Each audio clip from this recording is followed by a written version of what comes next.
Apple seems to have entered a new era, and not exactly a good one. It seems at every turn with every new product, the decisions they are making make less and less sense. But imagine this, a secret Apple project, something they haven't announced yet, but they should. I've been messing with this idea all week, living with it, testing it, and seeing if it really is worth it.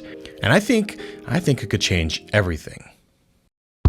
Okay, let me paint the picture here. The iPhone 16e is $599. AirPods 4, $129. And the Apple Watch SE, that's $249. You could get all three of these, brand new, no dealing with the used market, for $977. And if you're keeping track, well, that is less than one single iPhone 16 Pro. So what if instead of you having to go out and buy each of these on your own, what if Apple made some sort of Apple ecosystem starter kit, a way to jump in and get everything you need to really get an excellent experience. And because you're buying everything at once, maybe they can even sweeten the deal more and slash, $50, $75, so that, let's say, if you can get all three of these products for less than the price of a single iPhone 16 Pro.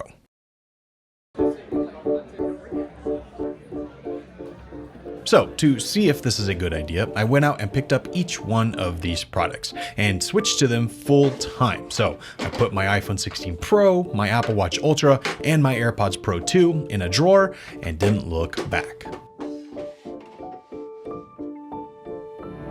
As time goes on, the commoditization of these products, grows bigger and bigger. And so that means you can spend less money, but get an even closer experience to, the more expensive products. So in this case, like a iPhone 16 Pro versus the iPhone 16e, in a lot of ways, they are very, very similar. And because of that, it makes sense in a lot of ways to just get the cheapest product. You don't need to spend all that money. Or at least that is the thought, which is why I decided to switch to them. Because I think, coming from the high-end products, the top of the line that Apple has to offer, you can kind of see where these more affordable products really lack in terms of features and quality, and where they don't, and where you can really not notice that much of a difference. Now, I think the place where spending the least amount of money makes the most sense is with AirPods. AirPods 4 are brand new. They just came out and they are relatively affordable, $129, and you get brand new AirPods. Now, you aren't getting some of the features that maybe are advertised or you'd think you'd want, like noise cancellation, transparency mode. You're not getting those things. Although if you did want to spend just a little bit extra, AirPods 4 do come with that option if you wanted it. But I think if you're just looking for headphones, these are great, and they're kind of the standard. You pick them up, and I think you'll be happy. And it's one area where coming from AirPods Pro 2 and, switching to these, I honestly didn't really care. It was fine for me. And, maybe I'm unique in the sense that I don't use noise cancellation very often at all. I don't know. I just don't like feeling isolated in that way unless I'm doing specific tasks. And I like transparency mode so I can hear what's going on around me, but, not having anything, just kind of having that passive sound barrier is fine. It's like using old school headphones, and that's kind of all you need. The Apple Watch SE is a little bit, what's the saying, long in the tooth. This thing is prime for an update because it's been a while since we've seen Apple do anything with this watch. In fact, we do have rumors that the Apple Watch SE is going to get updated in some way. So one of the big things here is that instead of having an aluminum shell, it will move over to plastic, recycled plastic that I think will be fine, but should keep that cost low and allow for other features as well. But as the Apple Watch SE stands right now, this is one area where I was wondering how much of a difference was I going to notice in my day-to-day life coming from the Apple Watch Ultra. Now, initially when the Ultra came out and I got it, I wasn't really intending to actually switch to it as my main Apple Watch, mainly because of the size and form factor, but I quickly got used to it and loved some of the features that you get with it. But this is where I had to be honest with myself and what I actually use a watch for and what most people use these watches for. And really, I think for most people, myself included, the two main things you want out of a watch like this is notifications on your wrist and health tracking of some sort. And well, the Apple Watch SE does both of those things really well. This is rocking the S8 system and package processor. So you are getting, I think, still a very, competent processing watch. So it doesn't feel slow. It's fast. It's responsive. All the things you'd hope for. But really where you're noticing a difference is not so much in the notifications and what you can do. That is very much similar to any other Apple Watch that you get today. The only difference is, of course, design. So it looks slightly different with a smaller display, lesser specs there, so it's not as bright. But in terms of what you do on the watch with computing, honestly, is kind of the same thing. Really, the main difference is in what matters to you when it comes to health tracking. If really all you care about is tracking your general health, so that means, how many steps have I done? Do I want to fill my rings? What is my heart rate during exercise? Well, this does that extremely well. And for me, that is mostly what I use it for. So sure, for me, currently it is winter, so I'm not really out in the mountains right now all that often, but in the spring and summer, that's when I start doing hikes. That's when I start going camping and doing all of those outdoor activities where having something like the Apple Watch Ultra can actually come in handy and do certain things differently that I do in fact use. But right now, well, that's not really the case. When I'm doing my health tracking, it's either I'm going out for a walk or I'm going to the gym. And both of these honestly work exactly the same for me. I don't need the exactly precise GPS that you get with something like the Apple Watch Ultra. I don't need the brighter screen that I can see better outside. I don't need the siren on the off chance that I, have a fall and hurt myself and need someone to find me. And for me personally, I'm not doing any of the diving activities that the Apple Watch Ultra can help with. Obviously, people do that. So if you are one of those people, definitely something to take into account. But I'm just talking about my experience here when switching from the Ultra to the SE, especially right now in the end of winter. I use these watches essentially the same. If I had to say what I did notice in terms of difference, it is that I have cellular connectivity on the Apple Watch Ultra and I don't have that on the SE, although that is an option. I just didn't get that with the base model. And the battery life is significantly better on the Apple Watch Ultra. The SE, it's going to last you a day, no problem, but the Ultra, I can go 2 and haven't really had issues with that. So if I had to pick 2 things, those are the biggest differences right now. If we were talking the spring or summer, there probably would be a difference, but honestly, the price difference is probably not worth it. If you need an Apple Watch and you just want to dip your toes into it, the SE is hard to beat, even though I would recommend probably waiting to see what we get with an update pretty soon here. This whole thing was sparked by this, the iPhone 16.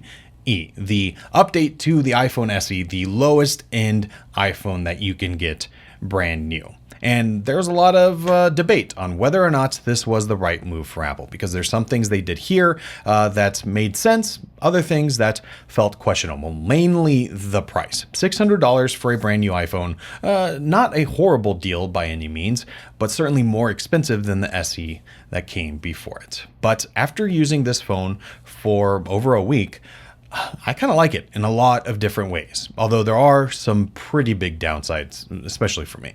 Now, I went into this skeptical like everyone else, only because that price, I think, demands a little bit more of the phone. And well, honestly, I think you are getting that because you are no longer, relegated to using that old design. There's no home button. There's no real big bezels. You are getting a modern looking phone. And with that, you get things like an OLED display. You get the notch, whether you like that or not. But it feels like a modern phone for a more affordable price. I think the controversy here, of course, is that, you could have got the iPhone 14 for the same price, which comes with a few different features. So it's almost like you're paying more for less in certain ways. I could definitely see that argument. So clearly this is not a budget phone anymore, but in my day-to-day use, just using it, it quickly just turned into another iPhone. And I think that's what Apple does well with all of the phones they sell. This is just an iPhone. It's giving you the iPhone experience with just a few less features. Although there is one that I think is a big miss. And for me, that is MagSafe. I love MagSafe. I use it all the time. For instance, in my car, I use MagSafe to hold my phone and charge it. On my desk, I have a MagSafe charger that I designed that is really low profile, where I can set my phone down and it uses the standby mode, but this, well, it just doesn't work with it. And the reason why I think this is such a big miss for me and kind of confusing why Apple did this is because really, who is this iPhone 16e for? And I can really only think of a few different areas. It's either people that have never had an iPhone before, so that could be, a first-time phone buyer in general, so someone young, or it can be someone switching over from Android, or it's someone upgrading from an older phone, but they don't care about having all the bells and whistles. They just want the best deal possible. They want a new phone, but they don't want to spend a ton of money, so this is that option for them. If you're on the side of this being your first iPhone, then not having MagSafe is not really that big of a deal, although it would help to kind of sell the quote unquote magic of the iPhone, because it just really is a useful and fun feature. But if you are upgrading your iPhone, that's kind of a place where not having MagSafe is a real big downside, because if you are using an iPhone 12 or newer and you want to upgrade to a more affordable iPhone, now you are losing features rather than just, upgrading to the newest phone. Whereas, if you were to buy an iPhone 14 a few months ago, well, then you would still have MagSafe along with some of the other features that it comes with. I just don't see exactly the reason why MagSafe needed to go here. It seems like something they easily could have added. It still has wireless charging.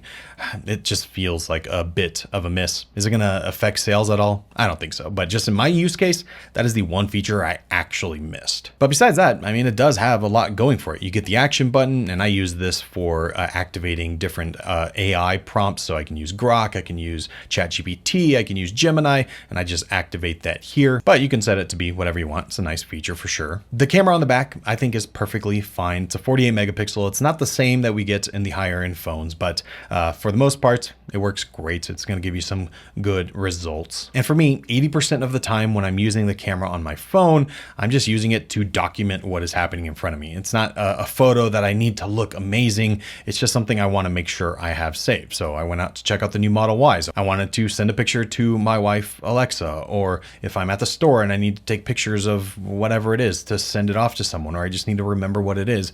That's mainly what I'm using my camera for. And well, this works great for that.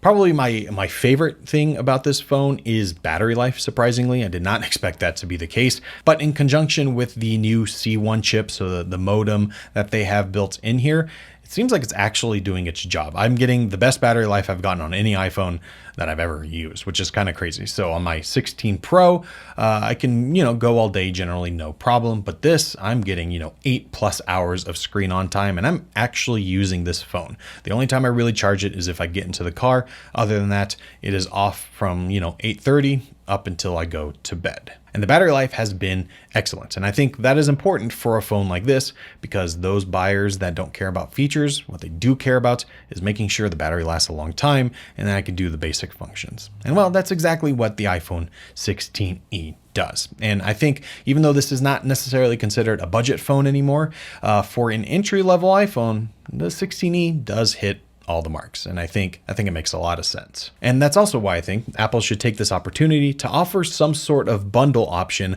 where you can get everything you need to enter the Apple ecosystem. Because like I said, there's probably two types of buyers. It's those first-time iPhone users and the upgraders. The upgraders already have something in the ecosystem probably, but for those first-time buyers that you're trying to initiate into the ecosystem, why not give them the best experience they can get? In my time using these devices, you are getting 85-90% of the way there in terms of the full experience that Apple, I think, wants you to have when using their devices. Honestly, if I had to switch to these and I didn't have the drawer to go to get my old devices out, I'd be perfectly fine. It would really not change anything about my life. I would just be doing things in a slightly different way. And I mean slightly. So here's the bottom line. I think Apple should sell an iPhone 16e Apple ecosystem starter kit. It makes sense to give the ecosystem to more people, making it more accessible. It gives the opportunity for a better value rather than just buying the iPhone on its own.